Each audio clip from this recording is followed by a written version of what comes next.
इस क्वेश्चन में भी हम जो है सेंट्रीपिटल एक्सीलरेशन के कॉन्सेप्ट को यूज करेंगे और सेंट्रीपिटल फोर्स के कॉन्सेप्ट को भी यूज करेंगे। कैसे करेंगे वो देखेंगे। ए particle moves in a circular orbit under the action of central attractive force. एक पार्टिकल जो है सेंट्रल अट्रैक्टिव फोर्स की मदद से किस में चल रहा है, एक सर्कुलर ऑर्बिट में चल रहा है, inversely proportional to the distance r। A particle moves in a circular orbit under the action of a attractive force, central attractive force that is inversely proportional to the distance r। the speed of the particle is, particle की speed बतानी है। यहां पर जो speed है ये थोड़ा सा ध्यान रखना, ये स्पीड मतलब ये स्पीड कौन सी है, ये लीनियर स्पीड की बात कर रहा है, दैट मींस v की बात कर रहा है, ये चीज ध्यान रखनी है आपको। यहां ओमेगा नहीं बोल रहा, अगर ओमेगा बोलेगा तो सीधा सीधा लिखेगा एंगुलर स्पीड, अदरवाइज यहां ये स्पीड की बात हो रही है लीनियर स्पीड की, ठीक है। चलो अब हम कैसे करेंगे इस सवाल को। अब आपको पता है अगर पार्टिकल मान लो सर्कुलर मोशन में मूव कर रहा है, ठीक है भाई, ये इसका मान लो सेंटर है, तो यहां पे सेंटर की तरफ एसी लगता है ना, एसी ठंडी ठंडी हवा देगा, एसी जो है ये ठंडी ठंडी हवा देगा, और ये एसी जो है क्या होता है v²/r के, ठीक है। और इसी डायरेक्शन में आपका सेंट्रीपिटल फोर्स भी लगता है, क्वेश्चन में भी बोल रहा है कि भाई इसमें एक फोर्स लग रहा है जो टुवर्ड्स द सेंटर लग रहा है। ए particle moves in a circular orbit under the action of A central attractive force. इस फोर्स की वजह से ये सेंट्रल अट्रैक्टिव फोर्स लग रहा है F, ठीक है, यही सेंट्रीपिटल फोर्स के इक्वल हो जाएगा, अभी देखेंगे। चलो यहां पर बोल रहा है ये जो F है ये डायरेक्टली प्रोपोर्शनल है 1/r के, यही दिया है ना, inversely proportional to the distance r हो गया, ये तो इनवर्सली प्रोपोर्शनल हो गया, या फिर मैं बोलूं directly proportional to 1/r।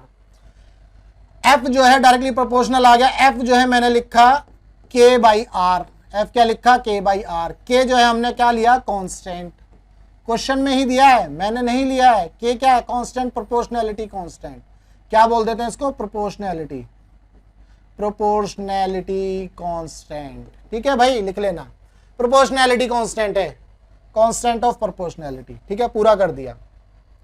F is equal to k/r। अब F क्या होता है, सेंट्रीपिटल फोर्स के इक्वल होता है। F जो है ये जो F होगा ये किसके इक्वल हो जाएगा, सेंट्रीपिटल फोर्स के, दैट मींस ये F जो है किसके इक्वल हो गया, FC के। तो यहां से मैं क्या लिख सकता हूं, k/r that is equal to centripetal force क्या हो जाएगा, mass into AC, mass into AC जो है आपका सेंट्रीपिटल फोर्स हो जाएगा। तो मास इंटू AC जो हो जाएगा सेंट्रीपिटल फोर्स के इक्वल हो जाएगा ना, और सेंट्रीपिटल मास इंटू AC सेंट्रीपिटल फोर्स, तो मास इंटू AC कितना है v²/r। ठंडी ठंडी हवा खाओ, r से r कैंसिल हो जाएगा, r से r कैंसिल हो जाएगा, तो v² क्या हो गया भाई, v² हो गया k/m, v² क्या हो गया k/m, v क्या हो गया स्क्वायर रूट में k/m। क्या इस फॉर्मूले में r है, क्या इस फॉर्मूले में r है, क्या इस फॉर्मूले में कहीं पर r दिख रहा है, नहीं, इसका मतलब वेलोसिटी इंडिपेंडेंट है r के, दैट मींस सेकंड ऑप्शन इसका करेक्ट है, सेकंड ऑप्शन इसका करेक्ट है। ना तो ये प्रोपोर्शनल है r² के, ना ही r के प्रोपोर्शनल है, ना ही प्रोपोर्शनल टू 1/r है। उम्मीद करता हूं आपको ये चीज समझ में आ गई कि किस तरह से इसको किया गया है। क्वेश्चन में साफ साफ बोल रहा है जब कोई ऑब्जेक्ट पार्टिकल या ऑब्जेक्ट या पार्टिकल सर्कुलर मोशन में मूव करेगा तो उसके ऊपर एक सेंटर की तरफ एक फोर्स लग रहा है, जो कि ये फोर्स था। ये फोर्स जो है डायरेक्टली प्रोपोर्शनल था 1/r के, या इनवर्सली प्रोपोर्शनल था r के, मतलब एक ही है। तो ये वाला जो फोर्स इस प्रोपोर्शनैलिटी कांस्टेंट को हटाएंगे तो यहां से k/r हो जाएगा। जब ये k/r हो गया, अब देखो टूवर्ड द सेंटर तो एक फोर्स और लगता है, दैट मींस आपका सेंट्रीपिटल फोर्स। बहुत सारे ये बच्चे ये सोच रहे होंगे कि ये F और ये F इक्वल क्यों होंगे जबकि ये दोनों सेम डायरेक्शन में लग रहे हैं। मैं जानता हूं आपको ये डाउट भी जरूर आया होगा, आपको ये डाउट भी जरूर आया होगा। यहां पर ये FC लग रहा है, ये FC जो है आपका F के इक्वल कैसे हो गया, बहुत सारे बच्चे इस डाउट में भी होंगे। मैं बता देता हूं F is equal to FC कैसे होगा, हम जो है इसको पढ़ेंगे जब हम न्यूटन्स लॉ ऑफ मोशन पढ़ेंगे, जब सूडो फोर्स पढ़ेंगे वहां पर आपको ये चीज क्लियर हो जाएगी, F जो है FC के इक्वल हो जाएगा। क्या ये बात क्लियर है? अभी सिर्फ इतना याद रखो, ये जो F है FC के इक्वल होगा। जब हम सूडो फोर्स देखेंगे वहां पर ये सारी चीजें समझेंगे कि सेंट्रीफ्यूगल फोर्स, सेंट्रीपिटल फोर्स जो है ये इक्वल कैसे होते हैं, और फ्रिक्शन वाली चीजें भी आती हैं, वो बहुत सारी चीजें इसमें आएंगी, तब आपको वहां पर ये चीज क्लियर हो जाएगी कि इस फोर्स को इक्वल क्यों कर दिया। जबकि ये दोनों सेम डायरेक्शन में लग रहे हैं। भाई फोर्स से तो इक्वल आपको ऐसे करने थे, मगर अगर ये ब्लॉक है, इसके ऊपर 10 न्यूटन इधर है और 10 न्यूटन इधर है, तो इस या फिर F मानते हैं और ये बैलेंस है, ये क्या है, बैलेंस्ड है, ये बैलेंस है, तो इसका F की वैल्यू 10 है। तो यहां पर देखो ये दोनों फोर्स अलग अलग डायरेक्शन में लग रहे हैं, लेकिन यहाँ ये दोनों फोर्स सेम डायरेक्शन में है और ये दोनों फोर्स इक्वल हो जाते हैं सेंट्रीपिटल फोर्स के। उम्मीद करता हूं आपके अंदर, आपके माइंड में ये डाउट आया होगा। इस डाउट को हम क्लियर करेंगे जब एनएलएम वाला चैप्टर पढ़ेंगे। एनएलएम वाले चैप्टर में जब हम सूडो फोर्स पढ़ेंगे तब वहां ये सारी चीजें क्लियर हो जाएंगी। ठीक है, चलो अभी इतना ही मान लो कि इक्वल हो जाएंगे। जब इनको इक्वल कर दिया k/r equal to m into A C, यहां से AC की वैल्यू रखी और हमें पता चला वेलोसिटी जो है इंडिपेंडेंट है r के। क्या ये बात क्लियर है, कॉन्सेप्ट क्लियर है? अगर कॉन्सेप्ट क्लियर है तो वीडियो को लाइक कर दो, चैनल को सब्सक्राइब अब भी कर दो। और अगर आपको इसका PDF चाहिए तो भाई वेबसाइट विजिट कर सकते हैं www.vijayacademy.in पर जाओ, वहां पर एक रिसोर्स का टैब होगा, वहां से इसका PDF डाउनलोड कर लेना। अगर आपको फिजिक्स के अंदर कोई भी डाउट है तो भैया आप जो है फिजिक्स बाय विजय एकेडमी टेलीग्राम ग्रुप है उसको ज्वाइन कर लो। अगर आपको व्हाट्सएप पर भी बात करनी है तो भाई व्हाट्सएप पर भी बात कर सकते हो। कोई भी क्वेश्चन में डाउट है, किसी टॉपिक में डाउट है तो व्हाट्सएप करो और आंसर पाओ। चलिए मिलते हैं हम अपने नेक्स्ट क्वेश्चन में। इस क्वेश्चन में भी हम जो है सेंट्रीपिटल फोर्स का कॉन्सेप्ट यूज करेंगे। अगेन ध्यान से देखेंगे, ए particle of mass m is moving with constant velocity v on smooth horizontal surface. A constant force F starts acting on a particle perpendicular to the velocity. Radius of curvature after force F starts acting on. मान लो भाई ये particle है और ये particle जो है circular motion में move कर रहा है। जब ये पार्टिकल सर्कुलर मोशन में मूव करेगा तो ध्यान से समझेंगे हम, यहाँ पर एक ये जो है मान लो आपका रेडियस वेक्टर हो जाएगा, ये आपका रेडियस वेक्टर हो जाएगा। दूसरा डायग्राम बना लेते हैं, ये आपका कौन सा वेक्टर हो जाएगा, वेलोसिटी वेक्टर, है ना। थोड़ा सा अंधा हो गया है ये आपका वेलोसिटी वेक्टर। ठीक है, ए पार्टिकल ऑफ मास m, इसका मास भैया m है, इसका मास क्या है भाई m, इसका मास m है। Particle of mass m is moving with constant velocity v on smooth horizontal surface. A constant force F starts acting on a particle perpendicular to the velocity v। इस velocity के perpendicular लगेगा, इस velocity के perpendicular लगेगा, इस velocity के perpendicular. तो भैया एक ही फोर्स लगता है जो अभी तक मैंने समझाया है, अभी दूसरा फोर्स तो मैंने बताया ही नहीं, जिसको हम सेंट्रीपिटल फोर्स बोलते हैं। और यही सेंट्रीपिटल फोर्स जो है इस वेलोसिटी के परपेंडिकुलर है। जरूरी नहीं है इस वेलोसिटी के परपेंडिकुलर एक फोर्स और लग सकता है, जिसको हम क्या बोलते हैं भैया, सेंट्रीफ्यूगल फोर्स। तो ब्लू वाले से ध्यान रखना भाई, FG। ठीक है, ये सब चीजें हम बाद में पढ़ेंगे। डायनामिक्स इन्होंने मॉड्यूल में पहले ही घुसेड़ दिए काइनेमेटिक्स के अंदर, बट घबराने की बात नहीं है, अच्छे से समझेंगे इस टॉपिक को जब हम वहां पढ़ेंगे।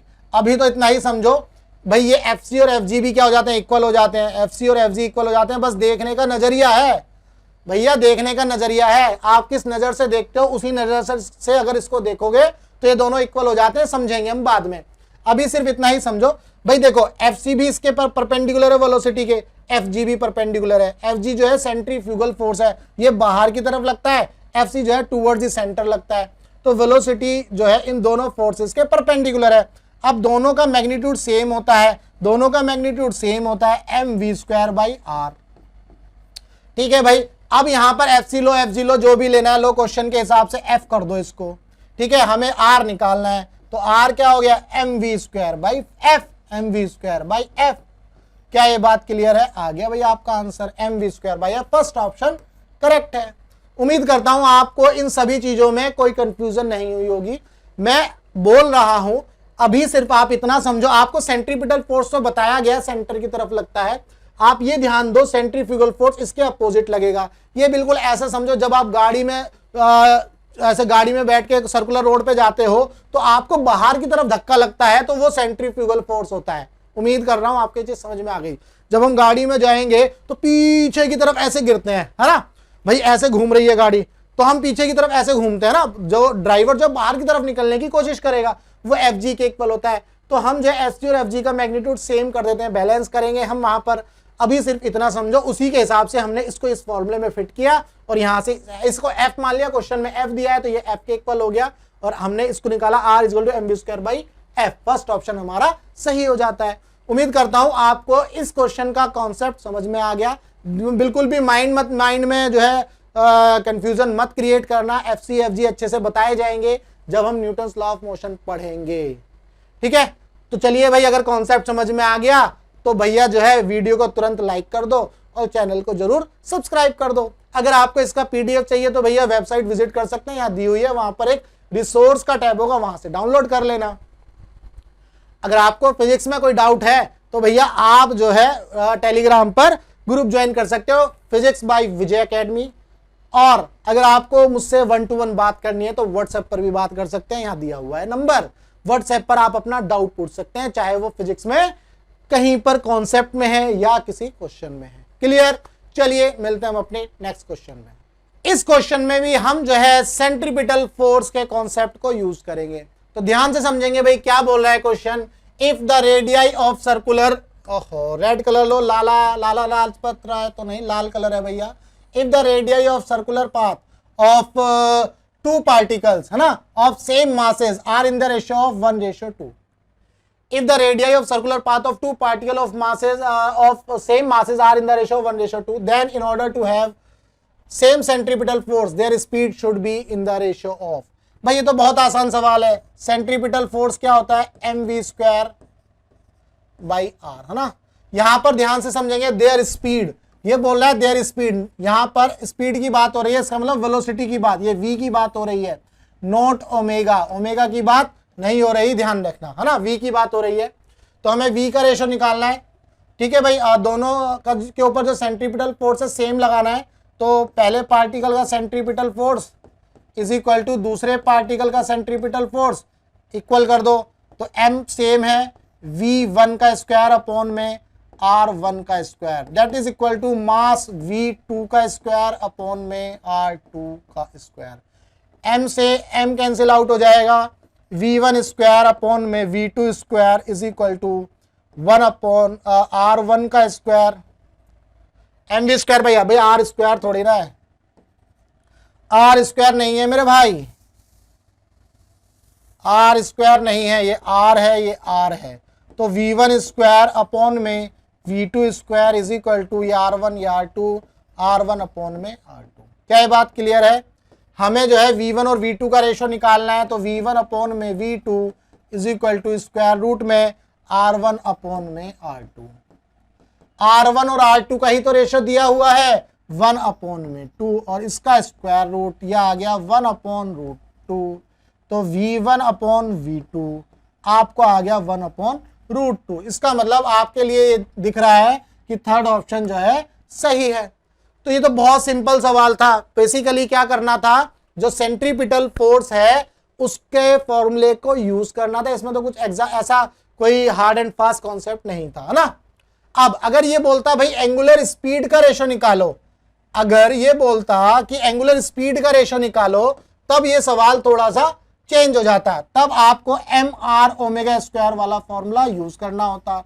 जब mr ओमेगा स्क्वायर वाला फॉर्मूला यूज करते हैं तो m तो m कैंसिल हो जाते हैं, तो r1 ओमेगा 1 का square is equal to r2 और ओमेगा का स्क्वायर, है ना। तो ओमेगा 1 का अपॉन में ओमेगा 2, दोनों का स्क्वायर लिख दो भैया, और ये हो जाएगा r2 बाई r1। देखो थोड़ा सा चेंज हो गया ना, ओमेगा 1 अपॉन में ओमेगा 2 का जो रेशो है, r2 आपका 2 है, ये 1 है, तो रूट 2 अपॉन में 1 आता है। ये क्या ये बात क्लियर है? क्या ये बात क्लियर है? ओमेगा 1 अपॉन में ओमेगा 2 जो है रूट 2 अपॉन में 1 के इक्वल आ जाता। तो क्वेश्चन को ध्यान से समझना है, क्या पूछा है इस क्वेश्चन में, स्पीड का रेशो पूछा है, दैट मीन्स जो v है उसका रेशो पूछा है। अगर ये बोलता है एंगुलर स्पीड का रेशो निकालो, तो तब रूट 2 बाई 1 हो जाता है। ये बात आपको याद रखनी है। क्लियर है? तो उम्मीद करता हूं आपको ये क्वेश्चन जो है समझ में आ गया। समझ में आ गया है तो भैया वीडियो को लाइक कर दो और चैनल को सब्सक्राइब कर दो। अब यहां पर देखो, यहां पर मैंने एक वेबसाइट लिखी हुई है, आपको दिख रही है www.vijayacademy.in। वहां जाओ, इसका पीडीएफ डाउनलोड कर लो, एक रिसोर्स का टैब मिलेगा, वहां से इसका पीडीएफ डाउनलोड कर लेना। भैया फिजिक्स में अगर कोई डाउट है तो आप जो है व्हाट्सएप कर सकते हो, नंबर दिया हुआ है, नहीं तो ग्रुप ज्वाइन कर लो टेलीग्राम पर, वहां भी आप अपना डाउट पूछ सकते हो। ठीक है, क्लियर है? समझ में आया क्वेश्चन? चलिए मिलते हैं हम अपने नेक्स्ट क्वेश्चन में। इस क्वेश्चन में हम जो है यूनिफॉर्म सर्कुलर मोशन के कॉन्सेप्ट को यूज करने वाले हैं। जो यूनिफॉर्म सर्कुलर मोशन है वो आपको पता है क्या होता है। क्वेश्चन को समझ लेते हैं। ए particle is moving in A horizontal circle with a constant speed, it has constant अगर एक पार्टिकल हॉरिजॉन्टल सर्कल में मूव कर रहा है कांस्टेंट स्पीड से, दैट मींस आपको पता है भाई वेलोसिटी क्या होती है, वेलोसिटी के दो कंपोनेंट होते हैं, मैग्नीट्यूड प्लस डायरेक्शन, है ना, ये दो कंपोनेंट से मिलती है वेलोसिटी। जो मैग्नीट्यूड होता है उसको स्पीड बोल सकते हैं हम, दैट मींस इसकी जो स्पीड है क्वेश्चन में दिया है सेम है लेकिन डायरेक्शन अलग अलग होगी। यूनिफॉर्म सर्कुलर मोशन की यही तो खासियत है कि भैया स्पीड तो सेम रहती है लेकिन डायरेक्शन हर पॉइंट पर अलग अलग होती है। भैया यहां देख लो, ये इस पॉइंट पर वेलोसिटी निकालेंगे तो ये हो जाएगी, इस पॉइंट पर देखेंगे तो ये हो जाएगी, इस पॉइंट पर देखेंगे तो ये हो जाएगी। क्लियर है? तो डायरेक्शन वेलोसिटी की अलग अलग है लेकिन इनका सबका मैग्नीट्यूड क्या है भाई, सेम। दैट मींस स्पीड तो सेम रहेगी, स्पीड कांस्टेंट होगी, लेकिन लेकिन लेकिन मेरे भाई वेलोसिटी क्या होगी, वेरिएबल, है ना, वेलोसिटी क्या होगी, चेंज होगी, वेलोसिटी क्या होगी, वेरी करेगी। क्या ये बात क्लियर है? चलो भाई अब यहां पर हम देख लेते हैं भाई कौन सी वैल्यू कांस्टेंट रहेगी ये बताना है। वेलोसिटी कांस्टेंट रहेगी? नहीं भैया, ये तो कर दिया। एक्सेलरेशन कांस्टेंट रहेगा? नहीं भैया, एक्सेलरेशन भी कांस्टेंट नहीं रहेगा, क्योंकि यहां ये एक्सेलरेशन सेंट्रीपिटल एक्सेलरेशन नहीं है, यहां ये नेट एक्सेलरेशन की बात हो रही है, यहां नेट एक्सेलरेशन की बात हो रही है। अब चूंकि एक्सेलरेशन, नेट एक्सेलरेशन जो है उसकी डायरेक्शन चेंज होती रहेगी। देखो अगर सेंटर की बात करें तो तुम यहां देखो, रेडियस जो सेंट्रीपिटल एक्सेलरेशन है उसकी डायरेक्शन यहां है। जब ये यहां पार्टिकल होगा तो यहां हो जाएगी, यहां होगा तो ये पार्टिकल यहां हो जाएगी, यहां होगा तो यहां हो जाएगी। इस तरह से रेडियस, वो जो सेंट्रीपिटल एक्सेलरेशन है उसकी डायरेक्शन भी चेंज होगी। चलो हम ये मान लेते हैं एक्सेलरेशन जो है सेंट्रीपिटल एक्सेलरेशन के अकॉर्डिंग चेंज हो रहा है, तो भी इसकी डायरेक्शन क्या हो रही है, चेंज हो रही है, इसलिए एक्सेलरेशन भी कांस्टेंट नहीं होगा। फोर्थ, क्या डिस्प्लेसमेंट सेम होगी? भैया डिस्प्लेसमेंट भी तो चेंज होगी, डिस्प्लेसमेंट भी वेक्टर क्वांटिटी है। दैट मींस ये जो तीनों है, ये तीनों की तीनों जो है वेक्टर क्वांटिटी है, ये तीनों की तीनों जो है वेक्टर क्वांटिटी है। अगर हम काइनेटिक एनर्जी की बात करें तो काइनेटिक एनर्जी बहुत सारे दोस्त हैं जो ये जानते हैं, हाफ mv² होता है। अब आपको पता है एनर्जी जो है वर्क डन के इक्वल होता है, एनर्जी जो है बेसिकली किसके इक्वल होता है, वर्क डन के, ये भी आपको पता है। अब आपको पता है वर्क डन जो होता है फोर्स इंटू डिस्प्लेसमेंट होता है, ये भी आपको पता है। फोर्स और डिस्प्लेसमेंट का बेसिकली ये डॉट प्रोडक्ट होता है, ये आपने पढ़ा होगा, नहीं पढ़ा होगा तो आएगा न्यूटन्स लॉ ऑफ मोशन के बाद वर्क एनर्जी एंड पावर वाले चैप्टर में आएगा, घबराने की जरूरत नहीं है। फोर्स इंटू डिस्प्लेसमेंट, है ना, ये डॉट प्रोडक्ट होता है, डॉट प्रोडक्ट आपने पढ़ा होगा। ये डॉट प्रोडक्ट जो होता है स्केलर क्वांटिटी देता है हमें क्या देता है, स्केलर क्वांटिटी, इसीलिए तो इसको क्या बोला जाता है, स्केलर प्रोडक्ट या डॉट प्रोडक्ट। अब चूंकि एनर्जी वर्क डन के इक्वल है, वर्क डन हमारा स्केलर क्वांटिटी प्रोवाइड मतलब वर्क डन हमारा स्केलर क्वांटिटी होता है। जब वर्क डन स्केलर क्वांटिटी है तो एनर्जी भी स्केलर क्वांटिटी है, जब एनर्जी भी स्केलर क्वांटिटी तो काइनेटिक एनर्जी भी हमारी स्केलर क्वांटिटी है। यहां कंफ्यूज मत हो जाना कि यहां वेलोसिटी है और उस वेलोसिटी की वजह से इसकी डायरेक्शन जो है सेम रहने वाली, मतलब चेंज होगी, ऐसा नहीं है।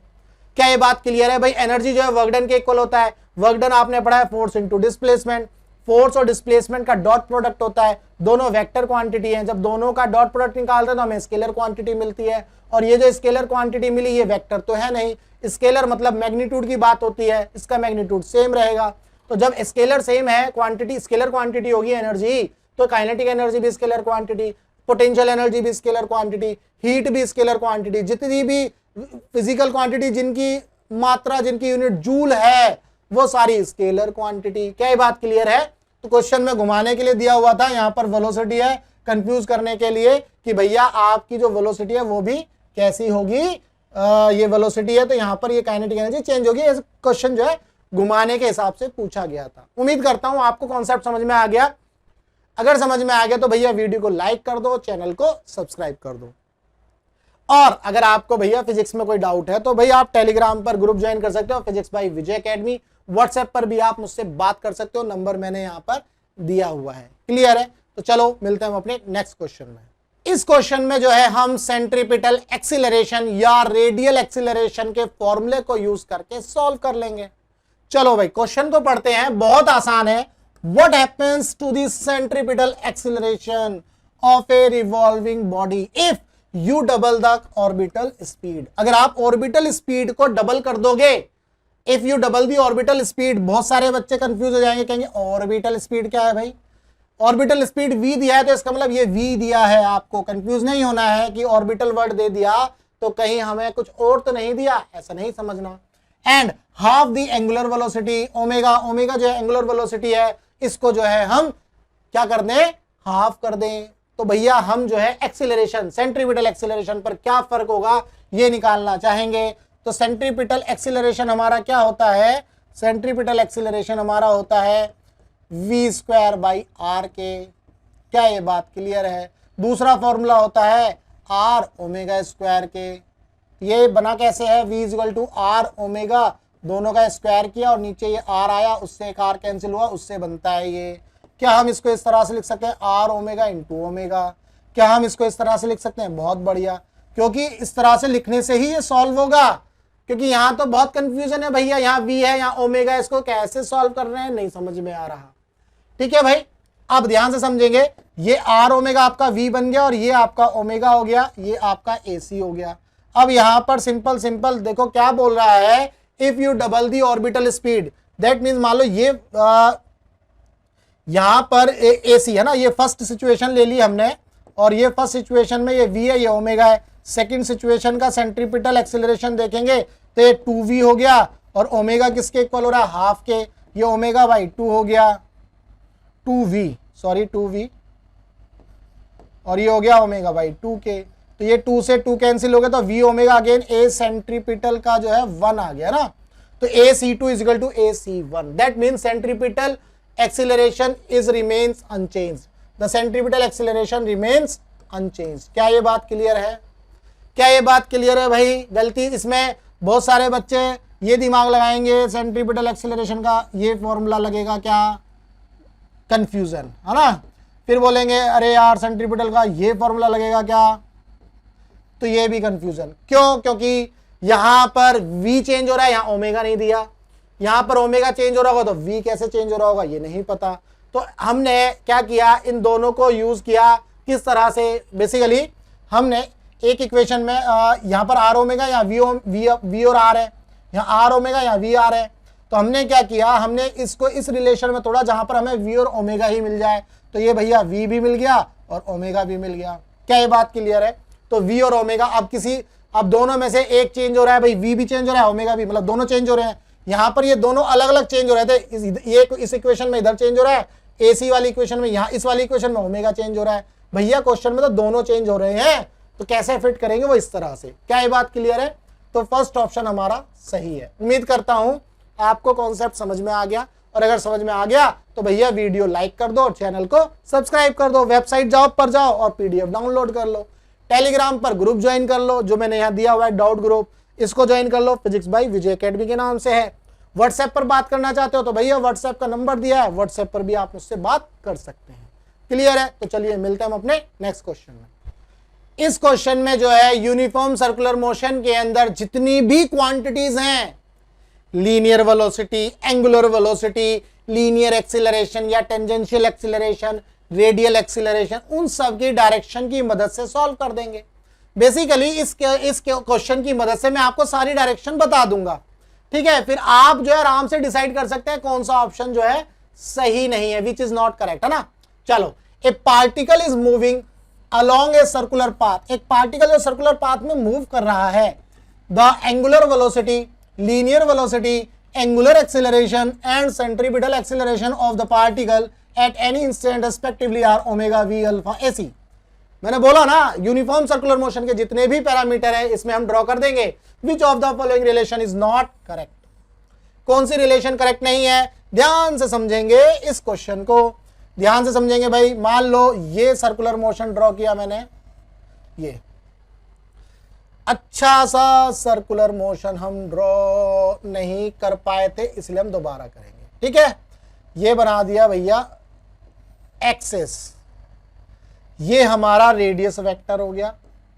किसी को कोई दिक्कत, चलो भाई बहुत बढ़िया, किसी को कोई दिक्कत नहीं है। ये हमारा हो गया v, वेलोसिटी वेक्टर। इसके बाद हम क्या देखेंगे, ये हमें मिलेगा ओमेगा, ये भी कोई दिक्कत नहीं है। इसके बाद एक्सीलरेशन है ना, सेंट्रीपिटल एक्सीलरेशन ड्रॉ कर लेंगे। इसके बाद हम जो है सेंट्रीपिटल एक्सीलरेशन ड्रॉ कर लेंगे, कोई दिक्कत नहीं है, है ना। इसके बाद अल्फा भी ड्रॉ कर लेते हैं। अल्फा आपको कहां मिलेगा, ऊपर की तरफ, है ना। अल्फा आपको कहां मिलेगा भाई, ऊपर की तरफ, अल्फा, ठीक है, अल्फा। अब कौन सा ऑप्शन रिलेशन करेक्ट नहीं है, देखो ओमेगा और वी क्या परपेंडिकुलर है, ओमेगा और वी परपेंडिकुलर है, बहुत बढ़िया परपेंडिकुलर है। ओमेगा और अल्फा, ओमेगा और अल्फा जो है ये तो सेम डायरेक्शन में है। ओमेगा और एसी, ये एसी और ओमेगा दोनों परपेंडिकुलर हैं, ठीक है भाई, ये सही है, ये सही है। वी और एसी, वेलोसिटी और एसी, ये भी परपेंडिकुलर है भाई। ओमेगा और एसी परपेंडिकुलर, वी और एसी परपेंडिकुलर, जो अल्फा है और ओमेगा ये दोनों सेम डायरेक्शन में है। इसका मतलब ये जो सेकंड ऑप्शन है ये गलत है। आपको सर्कुलर मोशन के अंदर ये डायग्राम आराम से बनना चाहिए, आपको समझ में आना चाहिए, बहुत अच्छा डायग्राम है। क्या ये बात क्लियर है? तो इस डायग्राम की हेल्प से ही इस सवाल को करा गया है। रटोगे तो क्या होगा, मतलब दिमाग में जो है प्रेशर कुकर बनेगा और प्रेशर आएगा और फिर जो है आप चीजों को समझ नहीं पाओगे। तो ध्यान से समझो, डायग्राम को अच्छे से पकड़ो। मैंने बहुत सारे क्वेश्चन में ये डायग्राम कई बार बनाया है, जितने भी क्वेश्चन कराए लगभग हर क्वेश्चन में ये डायग्राम बनाने की कोशिश इसलिए करिए ताकि आपको अच्छे से चीजें समझ में आ जाए। क्लियर है? तो उम्मीद करता हूं आपको जो है इस क्वेश्चन का कॉन्सेप्ट समझ में आया। डायग्राम की हेल्प से ही हमने इसको किया है और हमने ये बताया कौन से परपेंडिकुलर है और कौन से परपेंडिकुलर नहीं है। तो अगर ये समझ में आ गया तो भैया वीडियो को लाइक कर दो और चैनल को सब्सक्राइब अब भी कर दो। अगर आपको इसका पीडीएफ चाहिए तो भाई आप वेबसाइट विजिट कर सकते हैं www.vijayacademy.in पर जाओगे और वहां पर एक रिसोर्स का टैब होगा, वहां से आप इसका पीडीएफ डाउनलोड कर सकते हैं। अगर आपको फिजिक्स के अंदर कोई डाउट है तो आप टेलीग्राम पर ग्रुप ज्वाइन कर सकते हैं, फिजिक्स बाय विजय एकेडमी। अगर आपको व्हाट्सएप पर बात करनी है तो व्हाट्सएप पर भी आप मुझसे बात कर सकते हैं, नंबर मैंने यहां दिया हुआ है। तो चलिए मिलते हैं हम अपने नेक्स्ट क्वेश्चन में।